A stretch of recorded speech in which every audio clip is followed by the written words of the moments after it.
Hey everybody, I want to welcome you back to the cornfield. We're at the Northwest Piedmont Research and Field Day location in Yadkin County, North Carolina. We've got a few other things to show you today. So this is an AquaSpy piece of technology, and there's lots of different technologies coming out, and this is the one that we happen to have in this field, and it does several things.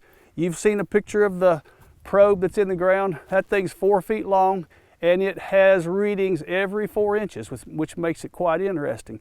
And I've been monitoring this thing and watching it through the course of the year. Once we put this out here and everything got calibrated together, the soil and the probe, you could look at the moisture. You can find out where your moisture is. This is a year where we've had way more moisture than we know what to do with, so that part hadn't been all that interesting to me. We're 17 inches above normal since this corn has been in the ground, so it's had plenty of moisture. But I have watched the EC rating on that thing. And electrical conductivity is a measure of how easy a charge moves between poles, and fertilizers or salts will move that charge easier. So you can kind of use that number to figure out where and how much fertilizer you might have in a zone. As I was putting this thing together and watching it, just a few days afterwards, back when our corn was yellow, it was short, it was cold, we hadn't had any good growing weather, the EC reading said in the top 12 inches we had no fertilizer, and the corn looked like it. But it showed at 12 inches we had all kinds of fertilizer. As we've dried out just a little bit, you can watch that fertilizer move up, and you can also see where the root zone is. This thing shows you where the active root zone is, and so our roots have grown to the fertilizer has come to the roots, and as you can see, we've got a much better looking crop than we did a few weeks ago. So if we can maintain some good temperature, build some heat units, we will make a corn crop here, and so far we've got the water to make a pretty good one, and we're in the fertilizer now. And I know that because I've got a sensor here that tells me where everything is.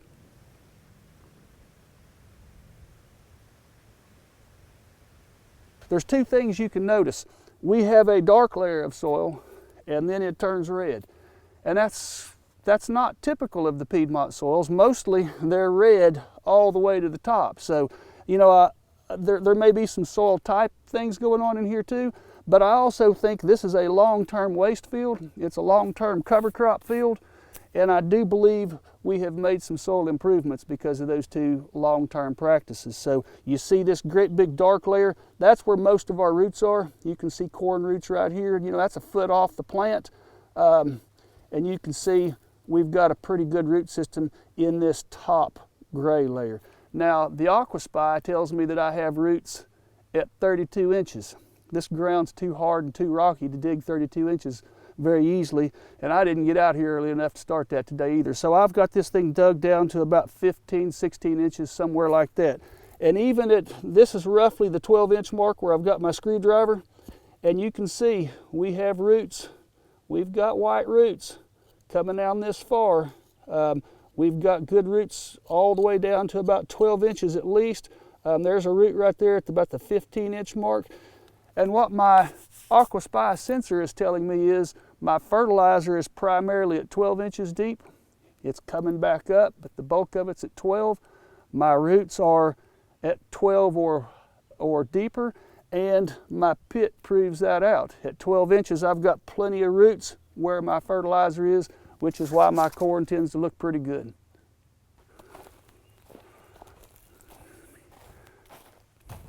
Here we are at a weed control plot, and if you remember, what we're looking at is a basic program of a pre-emerge followed by a post-emerge, or a one-pass program where you just go through the field one time and you clean it all up and you put your pre-emerges down and you have one trip in the field. This is a check plot, and you can see it's pretty weedy. This is what things would have looked like. They could have been worse in some spots, but we have no herbicide out here. It's going to be very competitive with our corn, and that's a negative thing. So that's what it would look like if we hadn't done anything at all.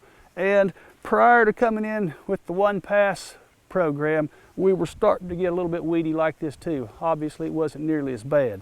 On this other side, again, this is our herbicide program, and you can see how well our herbicides have done. This has been a tough year for herbicides.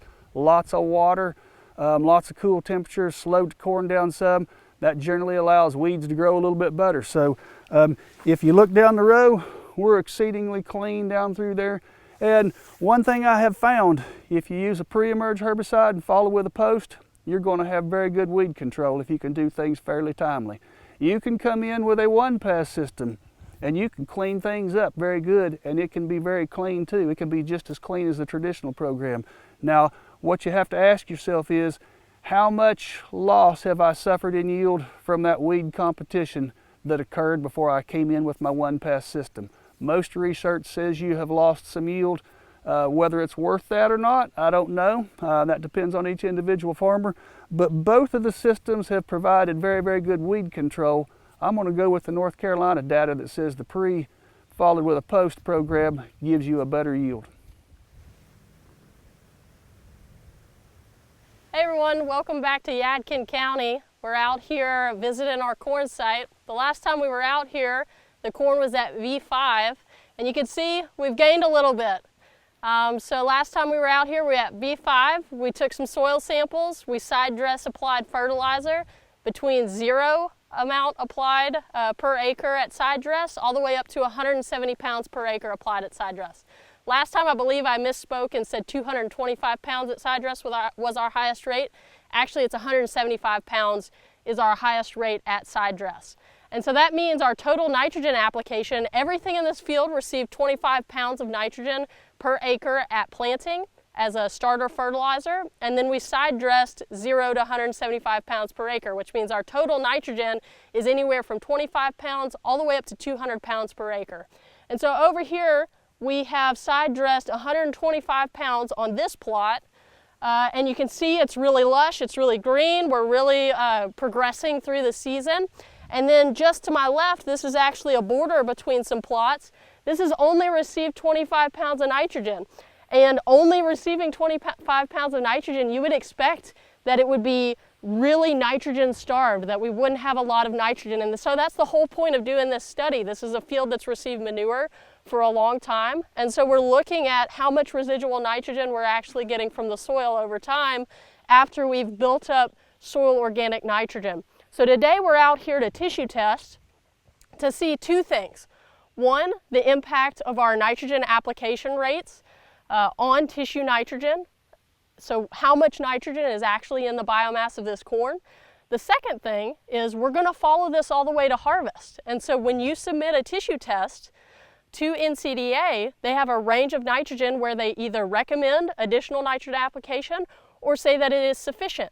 And so we want to look at, do we need to modify that specifically in these long-term manured systems? So I want to talk a little bit about taking a good tissue sample. So first off, when we were out here at V5, those plants were really short, less than 12 inches tall. At that point, we would have taken the whole plant.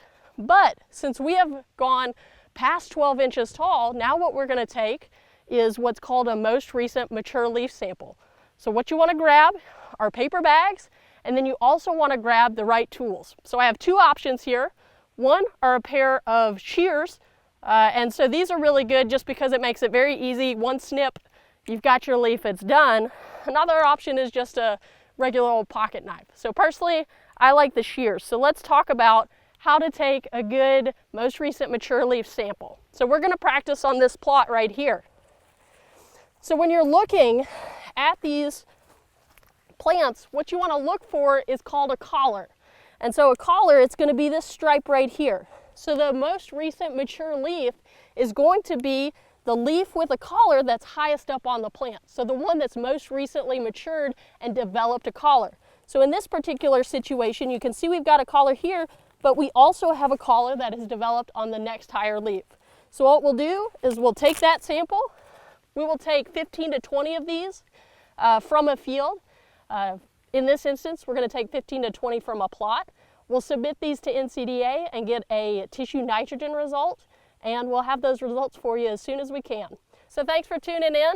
This is the second of 3 of these field day events that we'll be recording. So make sure you keep an eye out for those updates, and thanks for joining us.